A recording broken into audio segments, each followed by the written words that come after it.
Tosh, going back to both the Big Ten championship game and the run fits there, and then how well you guys did against Ohio State.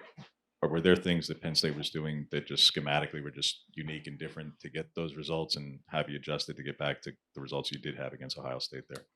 Not a whole lot. They did a good job. At times, just out executed us.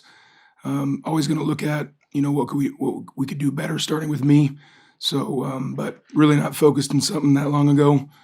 All our focus has been towards the opponent and the task at hand, and really improving ourselves from a holistic self scout standpoint. Not just the last game, but really the last 10 games we looked at. Second row on the right here, Eric. Gosh, it's been a while since we talked to you, so I'll just ask you a basic one. What are you most proud of with this team going 13-0, and obviously specifically your side of the ball? I'm just proud of the group, how they've responded every week. Trying to attack the process. Individually improve from a fundamental and technique standpoint, which has typically gave us an advantage collectively. The way these guys have performed overall. So. Proud overall, but don't spend a lot of time thinking about how proud we are. We're really thinking about what we can do to improve and grow, try to continue that trend as a dominant defense. Front row left, Zach. Ohio State, very talented offense. I imagine it's a little bit easier preparing for them when you have one of your best players, with Jordan Birch, available this time. What has he kind of brought to your defense this time around when you're preparing for them? Well, we're not necessarily going to prepare any differently. When it comes to what personnel is available. In this case, didn't have them last time.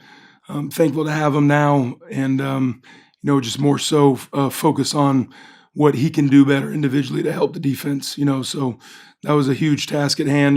We felt like we got an elite advantage while the opponent was facing and preparing for another opponent. So we again try to address anything that we can improve on individually, and hopefully that shows, come January 1st collectively as a defense. Back left, Matt. Not very often you guys play an opponent twice in one season. How valuable is the film the first time around for preparing, and just how do you prepare for a team a second time around? Well, I think the best thing we can do is, really attempt to strengthen the things that we did well at, and then be curious about the things where we faltered, starting with me. What can I do better as far as calling the game, putting our guys in the right situation. That might be manipulating a coverage, might be doing something a little different up front, or, again, go back to what we did successfully and try to apply that again, possibly. They're a good offense, respect Chip a lot, from a schematic standpoint, what he does, and they do a great job game planning. So, the way they attacked Tennessee was extremely different than the way they attacked us. And,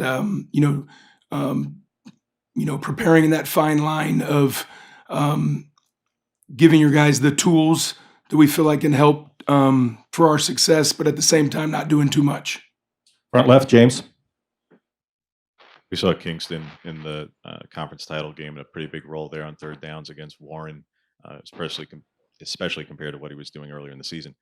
How did he put himself in that position? How do you feel he did? And if he has to be called upon in this game, whether it's against Scott or Tate, your confidence in him against those kind of guys? Well, it's a great example of a young man that continues the process of improving every week. So here we are in the marquee, at that time, the biggest game of the year. And, he instilled the confidence in his teammates and his coaches that he's earned the right to go contribute. And so had no reluctancy about putting him in. He prepared, throughout the season and improved. And you can really start to see, some young talented freshmen start clicking, understanding of leverage and coverage, understanding of where he's fit in the run game, and felt like he earned that right. And he, for the most part, did a nice job with, helping us accomplish his job, his specific role in that game. Middle left. Hey, John Adams, KGW in Portland. It'll be a number of weeks since your last game that you've played. How do you make sure the defense is ready to go and sharp come January 1st after the layoff? Yeah, the only thing I can say in regards to that is the way we practice. So we had an extremely physical week last week, and practicing the right way. The thud mechanics, the physicality. tackling in space. You know, there's no substitution for the game. So it's how we practice, how we prepare, and got to continue that trend this week if we're going to be successful come Wednesday. Back right, Aaron. How important will it be just to pressure Ohio State's quarterback, and what role will that kind of play in the success of the defense? Yeah, I think it's always going to be important, when a successful team with the weapons they have. So, there was a philosophy going in, and we felt like the last time we played him, that was a goal of ours to affect him, and right down to the end. So if you look at that last drive, and there's going to be things where we apply our game plan, and there's going to be some things that we just apply our identity, and we want to pressure a quarterback. We want to mentally and physically assault him in any way possible within the rules of the game. And so that's going to be important, regardless of who we play, but especially a team with the arsenal that they have on the offensive side of the ball. Second row on the left, Chris. Yeah, Nico Reed has becomes just such a valuable player for you guys. What are your thoughts on the season that he's had, and how did he kind of become the player that he's been this year? Another great example, man, of a guy just trusting and believing in the process. His improvement has been just awesome. To see him, the way he competes day in and day out, and he knows that the challenge to him is when he puts together great bodies of practice and finishes to a standard. That typically shows up on game day as well. So the main thing that jumps out, he's always been an extremely competitive individual. The belief and knowledge within the scheme, of how he's applying his technique, and then just his ability to cobra finish on a consistent basis. It's been really cool to see his improvement. Back left, Matt. Tosh, yourself, other coaches always talk about striving to improve every week and getting better. Where is this team defensively better and different than you were mid-October when you guys played Ohio State? For yourself, your defense. I think I believe that was Game 6, and certainly, man, there's the lay of the land of college football. There was individuals contributing in that game, starting in that game, that reported in the summertime. And so just the confidence of the system. The confidence of when and how to utilize specific fundamentals and technique per call. That's the exciting thing. When you get into this. Into a 14th game of the season where you start to see that confidence. Nico's a great example of that. DJ Harmon's a great example of that. BJ, some guys that start to really play with a chip on their shoulder and a confidence and understand, the specifics of every call. Back middle, Brett. Coach obviously experienced in the college football playoffs. This is new territory for this Oregon football team. But for one player that does have that experience is Jabbar, obviously, with Washington last year. What's it been like having him not only this season for you guys, but also for the last couple of weeks to have that player that can kind of speak to what this moment is like? Yeah, I think Jabbar's really a lead by action guy. So don't ask him to do more than that. And he's someone that's just, he plays with confidence. He knows who he is. He's defended some extremely challenging, throws and routes throughout the season. He's a guy that finishes well on the ball. And I think, other guys feed off of that confidence as well. So, we don't ask anybody to talk about it. We ask them to be about it, and we want everybody to lead by action. Back right, Aaron. How beneficial was the bye for you in preparing for this game? I think, be able to better answer that in the evening time of January 1st. We're going to go second row on the left, Eric. I want to ask you about Mateo and the year he's having and just the production, but also it seems like he's really kind of grown up this year. Can you speak to that and kind of your perspective kind of behind the scenes, kind of seeing that happen? Yeah, I think another perfect example of, what you put in is what you put out. Mateo's a guy we got to kick out of the building, constantly, trying to watch film, whether up here in the building, on his iPad, constantly challenging how he can do better. And he's a student of the game. I think he's rare in the sense from a mental side of things of understanding back end and how certain things tie in with his technique, especially at that position. So the guy is, versatile, but he's worked for it. I think Coach Cameraghi has done an elite job, with the development to with our edge guys and tying in just how everything is more so the why behind it, not just your specific job. Mateo's a great example of that. So, a big challenge to him. If you look at last season as a true freshman, he had somewhere in the range of 7 to 8 possible sacks. I think he ended up with 3. So a big offseason attack was the finish. That was his point of attack. And then for him to lead this conference in sacks, over some of these potential first rounders in this draft, I think it's an exciting thing, for him to, see his work come to life, come game day. Front left, James.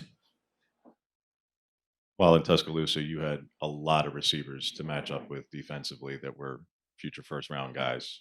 What is it that makes Jeremiah Smith unique in that way and even stand out compared to some of the many that you've crossed paths with over your career?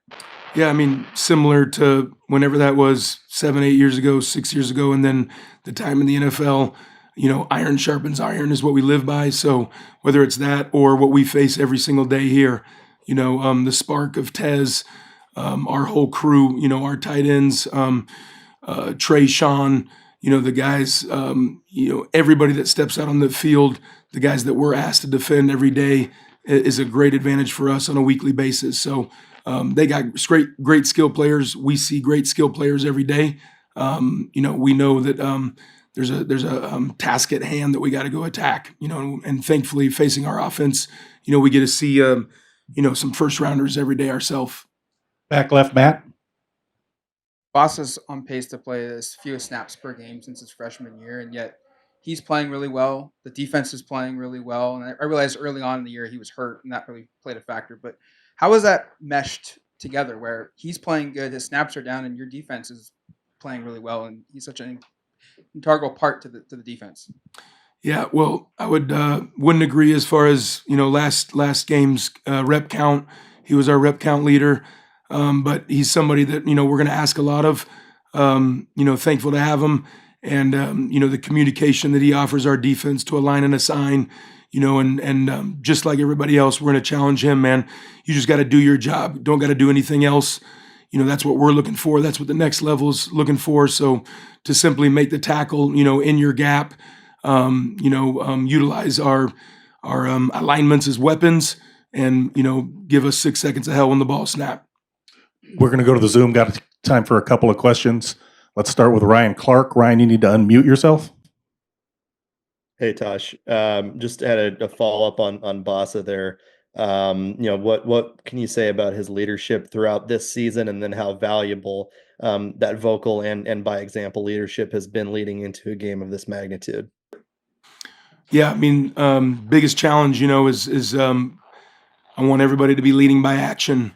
So it all starts there. It starts with doing your job.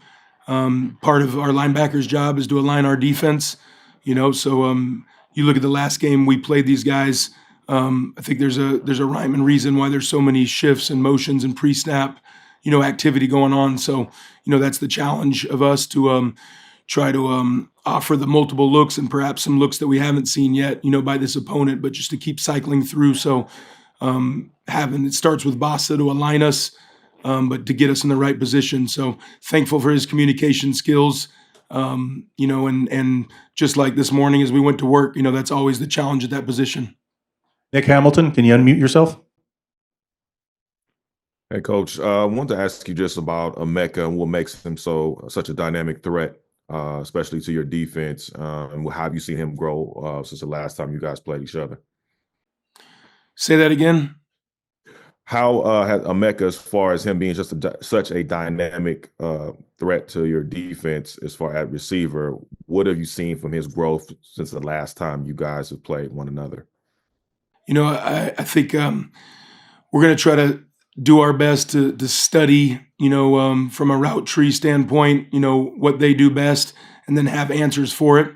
So I think, when you apply extra attention somewhere with a team like this, you can really be hanging out elsewhere, so, we want to do some things, possibly manipulate some coverages to assist.